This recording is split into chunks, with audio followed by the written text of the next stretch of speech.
பொங்கல் பண்டிகையில் முக்கியமாக இடம்பெறுவது கரும்பு. இது இனிமை சுவையின் அடையாளம்.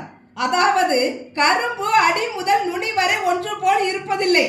நுனி கரும்பு உப்பு சுவை, அடிக்கரும்பு அதிக அளவு இனிக்கும் தன்மையுடையது. இதன் மூலம் கரும்பு உழைப்பின் அருமையை இந்த இனிய நாளில் நமக்கு உணர்த்துகிறது.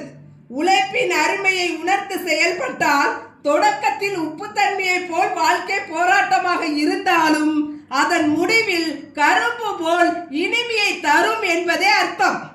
கரும்பின் மேற்பரப்பில் எத்தனையோ வளைவுகளும் முடிச்சுகளும் இருந்தாலும் உள்ளே இனிப்பான சாறு இருக்கிறது.